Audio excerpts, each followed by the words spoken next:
J. Lou, you got to take over, man. I am. Well, welcome Here we go. to a special edition of Halftime Adjustment. Okay, there you go. I was going to say I had you, cuz. Dog, go ahead. I'm good. Yeah, man, we want to jump on halftime adjustments. Breaking news today. Want to get y'all's take. Rand Carthon fired Tennessee Titans. What's y'all think, man? What do y'all think about that today, fellas? Let me hear some of your thoughts on that as we Go ahead, J. begin Lou. this this 2025 with a bang. Yeah, so I mean, I kind of put it up there Sunday. The tea leaves, you thought that this might happen. It's the Titans are dysfunctional at the top. We have an owner who does not understand patience. I'm gonna give her due because she took over the team in a rough patch and brought them to be a respectable NFL franchise, I'll say, doing some dark seasons, and it's probably time for her to step out of the way. This is, if I'm not mistaken, the fourth year in a row, at least, that we've had some type of turn, maybe third. From J-Rob to Vrabel, now to Rand a couple years afterwards. And I mean, it's just she's too quick to pull the trigger, and she's not going to speak. I mean, you heard Bert Nighthill do a lot of talking for the team, and he says she's empowered him to speak. So take that for what it's worth. But if you read the statements that were put out by the team from Bert Nighthill and Brinker on the vision, I guess you'd say, for the team going forward, you hear the word patience and stuff in there, but yet you were just impatient with the decision you made. And I'm gonna say this. I guess that oil business and oil money in Texas is doing pretty good, because Rand makes the third person she's terminated after giving an extension. And again, you know about players' contracts, but you don't hear about GM and coaches. And it was put out today. My man has 4 years left on his contract extension he signed last year. So I mean, he's gonna get paid until he find another job. And I'd be in no. He's gonna do the John Robinson, be in no rush until you know you're not getting paid no more. But overall disappointed. Again, I was in the camp of, if you're gonna fire somebody, fire everybody. And if you're going to bring somebody back, bring back everybody. And unfortunately, I mean, Rand, to me, this looks like he had to be the fall guy. Again, you had a GM that when you start reading things and seeing things, he was probably GM in title. And we see that that's where it's going. And the crazy thing is, he's being pseudo replaced by a guy he hired. If that makes sense. So overall, just disappointing to see the lack of direction from the top, from the ownership. And again, I am already bracing myself for another 2 to 3 win season next year, possible, because I don't see us getting out of this dysfunctional hole until somebody else in the Adams family decides that, hey, Amy, let me be controlling owner. Somebody who wants to be a little bit more involved on the football side. Well, and I don't disagree. The only thing with your last statement, you remember she took over for somebody else from that Adams family who took the job after Bud died and did a horrible job in his hiring. And he's the one that hired Rustin Webster and Wisenhunt. So, it is, so far it hasn't been good. But overall, I would say as far as the firing of Rand, I would say mainly I'm hurt and disappointed, and the reason being, I was hoping that it wouldn't be true what I said when they hired him, that if the team doesn't win, he wouldn't get no more 2 years. And you see, he got hired, and 2 years later, team was not doing any better. He got fired. But I knew that was going to be a short leash as far as he was concerned. There's some things out there that when you read statements from like Chad Brinker, and from what they're saying, the president Nahil said as well, you can see there were some things building up throughout the season that was going to make this decision happen. Basically, it's almost like they, for lack of a better term, they were saying that Rand really wasn't working hard enough, is what they were saying. So that's, and PK came out with an article. I'll throw a shout out to him stating just that. But I'm with you. we got a team owner that does not exercise patience. You cannot, considering this, J-Rob left us in salary cap purgatory. We all said that Vrabel was not developing any talent on the roster, really. And you saw Rand Carthon really come in and navigate us through that. First of all, getting us through salary cap purgatory. And then second of all, trying to build talent on the roster so that Brian Callahan could develop. And we saw that in some players happen where development was taking place. They kept Callahan. In all honesty, I thought if they kept him, they were going to keep everybody. So needless to say, I was hurt and disappointed when I saw that Carthon got fired. And really, I just don't. And the funny thing about it is, and I'll end with this, Eddie, is the fact that basically the same thing they said when they hired Rand is the same thing they're saying today. I don't get it. That's usually what happens when you use AI to write your statements. It just repeats them. That's probably what they did. Yeah. And so, and like I text you guys earlier today, I don't like it because I thought, my opinion, that Rand did a good job considering what he inherited from the previous regime. He brought in some solid talent. Now some injuries, derailed that, but you still had one of the best defenses in the NFL, regardless of what happened in the secondary. So that's kudos to the coaching staff. That's kudos to him bringing in the right talent.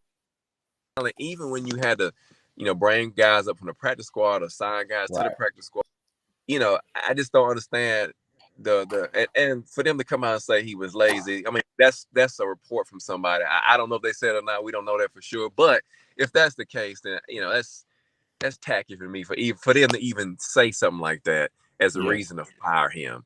I think like you guys said, I think he's just made the scapegoat. I really don't think the truth of the matter is no quarterback that could play in a competent way kills your whole team. Yes. Whatever moves that you made, and we all said this at the beginning. If you guys have been rocking with us from the beginning of the season of this year, this past season, we said this season is going to be based upon Levis's play, and we saw that. We saw how it affected. We also said that if Mason Rudolph has to come in and play, it's not going to be any better. We saw that. We saw a little bit of improvement, but not a bunch.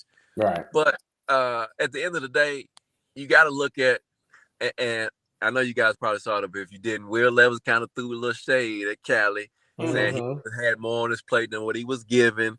That's an argument we can have all day. But, bottom line is they needed somebody to lay fault on this season. Yep. And they chose the coach over the GM. Yep. I'm with the notion with you, J. Lou. I didn't want to do it that way. But if you're gonna get one, you might as well get everybody. Yes. And just start fresh, because now you still got parts and pieces of the old regime. Yes. Clean house, get it right, and I and Nathan just said I thought Rand did a great job in the draft. Look at what we got. Yep. We got a potential defensive rookie of the year on the defensive line, right? I know he's not going to get it, but he's right there. You got a lockdown corner from the fifth round? Fifth round. Yep. Brownlee Jr. I mean, you struck gold in this draft, and now you got the number one pick. We don't know what he was going to do with that. There's arguments out there about that, but it's just, you hate to see it. I mean, I understand the NFL is a business. Somebody got to take the fall when the team is lackluster. And you can flip it all kind of ways you want to. It just looks bad on the franchise. It makes us look bad. And I've read some of the things out here that I've seen here lately. It's just a lot of undertone statements being made right now that doesn't look good for the Tennessee Titans. And like I told y'all earlier, I don't know how you get anybody want to come play here. That's the with the kind of organization it is right now. Dysfunctional. With a new stadium that's being built that you're not gonna feel because you're so dysfunctional. Well, you feel it with the opposing team's fans. That's gonna be the kick. I mean, they put in the statements again, little shots from the Titans statements about looking for folks to get players to develop and acquire, not relationships, something of that nature. I'm paraphrasing, but we know that Rand was good with relationship building. I mean, one of the very first things he did is formed a relationship with Big Jeff. Yeah. Let's not forget, John Robinson, there was not a contract extension on the table for Big Jeff with John Robinson. And that was one of the first things that Rand did, locking up, making a good relationship with his agent. It's a couple agents behind the scenes on the reasons that you've got some players that came and joined the team. So I'm with you, Ed. Now, again, you're going to have folks in the league that's going to chase a paycheck. We get it. You will get some free agents. Don't get us wrong. But will you acquire good talent now? And I think that's going to be we're definitely going to see this offseason who wants to come play for. I mean, you're right now the laughing stock of the league. I mean, it was so let's put it this way. It was Carolina because Carolina's owner is beyond terrible. But what does Carolina have? You've seen the last month and a half. They found the quarterback. Yeah. A young team with a quarterback who might be able to make something. You don't have you have the number one pick, but you don't know if you're taking a quarterback, what's that going to be? And you don't have nothing right now. I mean, you arguably got rid of the hottest coach this cycle around in Vrabel, who will have his pick of jobs. So you got players that see that. You just got rid of a GM who was basically a player's GM when you talk about relationship building outside of the paycheck. And again, you got players that don't do that. Outside of that, what am I coming to play for? And I think that's the hard sell. I mean, you talk about Brownlee Jr., players are just like fans in a sense. We'll get emotional. He tweeted out completely right after it was done. I mean, because he had a real nice bond with Rand, and you got other guys on the team like that. So how does that trickle down? To me, you put Callie, and it's going to be very interesting the end of the week to see some staff changes. I wouldn't be surprised if you see an offensive coordinator added to the team, a different one, and play calling is relinquished. I just have a gut feeling that behind the scenes, that might be something that's going to be talked about. Because again, if you didn't realize, now I know Antonio Pierce, because the Raiders are dysfunctional. He had a press conference and got fired yesterday, but I told y'all yesterday through text, I knew he was safe doing the press conference just by how he spoke and just reading the tea leaves. So I think, again, it'll be interesting the end of the week to see if Callahan, for lack of a better word, bends the knee to what ownership has asked for from a staff change. Because we know coaches who have been fired because they didn't do that piece. So I'm interested to see what changes you see at the end. Because if Colt Anderson is still a Titans coach, then I know we got an issue. Well, it's gonna be real interesting, like you said, the next couple of weeks, but especially when you got all these like the Senior Bowl coming up and all that kind of stuff. So it's gonna be real interesting. They don't have a lot of time, in all honesty, to make these decisions. I mean, it was stated earlier that 4 more people from the front office got let go of today as well. Yeah. So you can see the changes happening. Chad Brinker is definitely getting ready to make this his department, football operations, totally. So it's going to be interesting to see how Callahan is going to navigate this, because as you stated, Will tried to throw a little shade at Callahan. Callahan threw some shade at Will during his press conference also. So you can see that relationship is already about done. So it's going to be really interesting. Right now, this is the thing I say, and I hate it, and this is the one thing I feared when we were all talking about rebuild, and I was hoping it wouldn't go that way. I was hoping more of a restructure, reset. Rebuild gets ugly like this. It gets real ugly like this, and you don't know which. And with a owner who makes panic moves, because today was a panic move. Yes. Let's just be real about it. It shows that you don't have the patience to manage the team well enough to see it out. And that's and Amy made a panic move because she's thinking like you guys, like we all are. 2027 is just around the corner. And if we don't have a winning team, we're going to have a stadium full of whoever we're playing, Colts fans, Texans fans, and we're going to continue to be the laughing stock of the league. So she made. I'm going to straight up say it. She made a panic move. And Jay Lou, you brought up a good point earlier while we was texting back and forth. It's been like that since Steve Underwood stepped away. He was the last football person that was in charge of the organization. Yeah. So it's been that way. Brinker may be a football player, football person. You never know. I don't know much about him. I know everybody spoke good about him in Green Bay while he was there for 13 years. But again, this whole situation, it really just doesn't make a whole lot of sense. And I don't see a strong GM coming in who's going to come in and say and deal with the fact that I don't have the last decision on rosters. So, it's somebody put in the chat, I think it was Darius. He said they would have to get Louis Riddick. Louis Riddick ain't gonna come here. Louis Riddick's not coming here. But I did think it was interesting, and I forwarded you guys this post on X where Deion Sanders was like, wow. Yeah. Mm-hmm. I did think that was interesting. Oh, yeah. That he commented on that. He commented early. Yeah, early. Immediately, really. Yeah. So just keep that in the back of your mind as we get closer to the draft.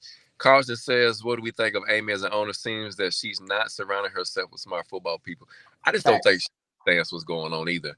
And whatever they're telling her, she's just going with it. And I think they are.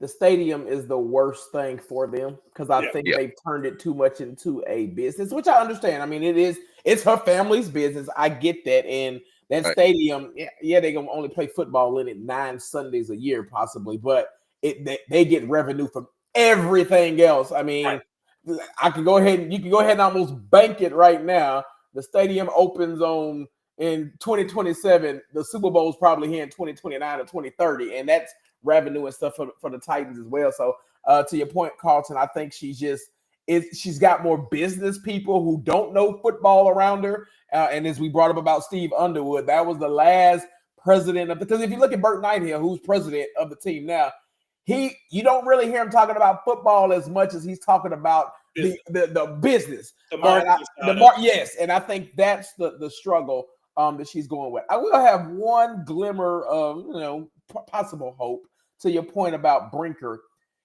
His statements and all that how he wants his vision for the team. The Packers aren't a bad organization to follow. No. And when I talk about that, when you talk about the Packers team, and they brought it up on the radio earlier this season when we were talking about depth and all for this team, the Packers, about 80, they don't spend a lot in free agency. Think about it. You don't see a lot of big free agents go there. They take care of their own. They develop. About 80 to 85% of their roster this year was homegrown folks that they drafted. Yeah. So if you want to replicate that, that is a great replication to go of, and it's sustainable. I mean, because we've seen them.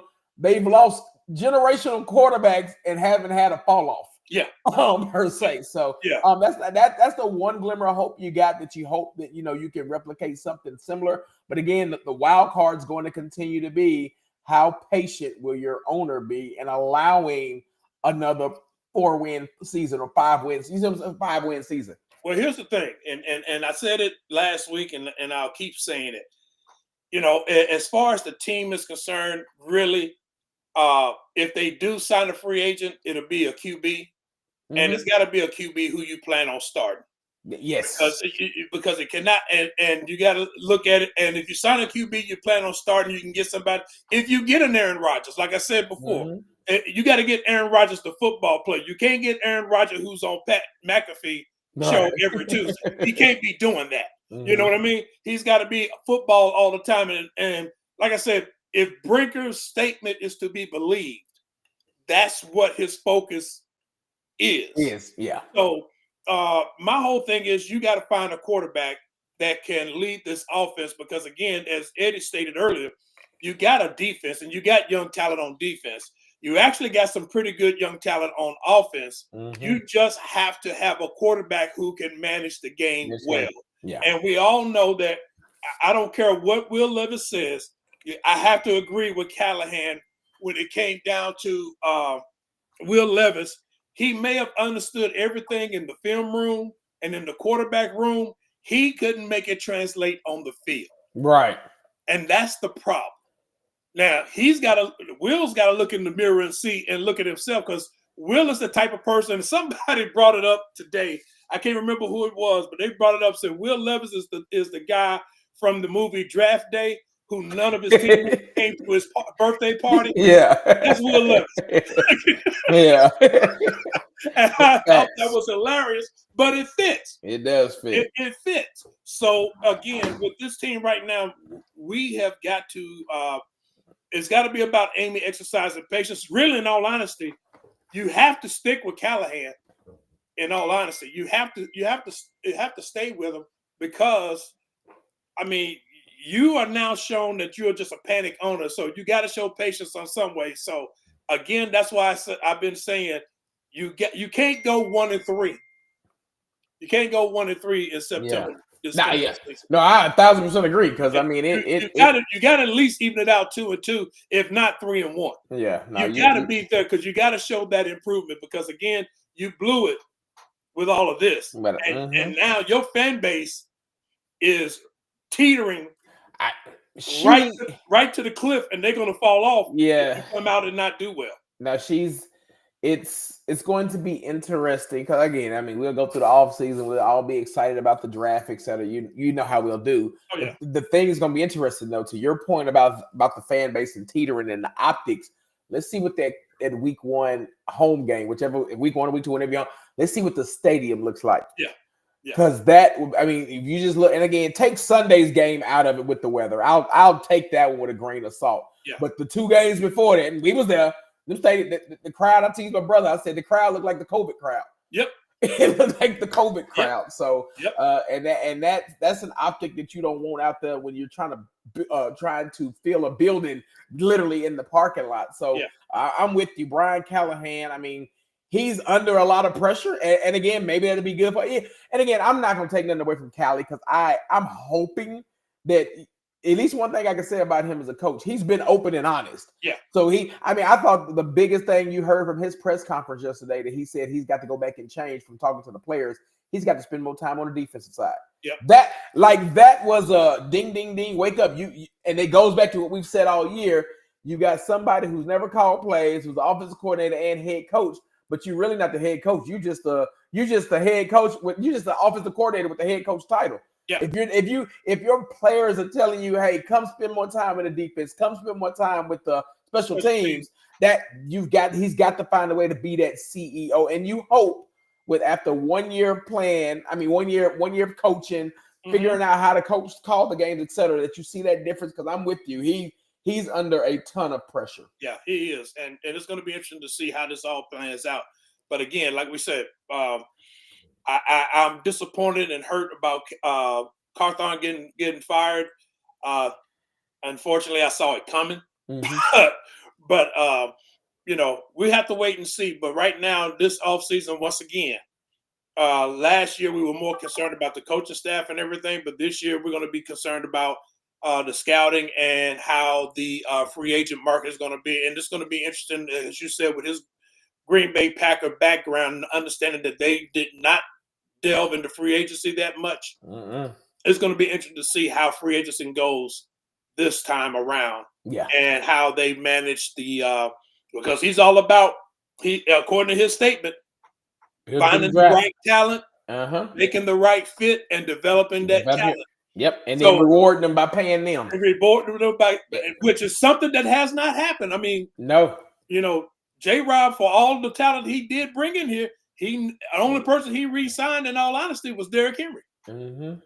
So let's be, and I think that was based on Vrabel. So let's see. We're a laughingstock right now. No ifs, ands, or buts about it. We're a laughingstock across the league, and Amy is going to have to exercise patience after this move. She's got to. She really has no choice in it, because if she goes out and starts chopping heads again, nobody's going to want to come here and coach. And nobody's going to want to come here and be in the front office. No, totally agree. So thank y'all for joining us tonight on this special edition of Halftime Adjustment. Ed had some technical issues. You saw him traveling, so he was out traveling and had a few technical issues. Mm-hmm. We appreciate you joining you, Eddie Gray. I agree how folks gonna talk about building through the draft and get rid of the guy that drafted well. I'm there with you, and we'll see. Again, Green Bay is the prime example. That's where he came from, and they build through the draft. They don't really dip in free agency. And again, when you look at the folks from a developing standpoint, think about how many times. And again, it's all dependent on the quarterback play, because Aaron Rodgers never really had outside of Devontae Adams, never really had a dominant receiver, especially once they shipped Devontae off. Same thing with Jordan Love, but they still have found a way between coaching and quarterback to be successful. So we'll see. So thank y'all again. Again, keep the like, hit the like button, subscribe, keep the alerts on just in case we have any other major announcements to shake up. This is back-to-back years that we've got in on a Tuesday for firing. So I'm hoping that January the 6th, 2026, we're not doing this again for another firing. No. I'm hoping then. My hope is always that we're getting prepared for the playoffs some way. Yes. So thank y'all again. This is Jabbar. This has been Mr. J. Lou, my man G. Witt. We are out of here. Peace.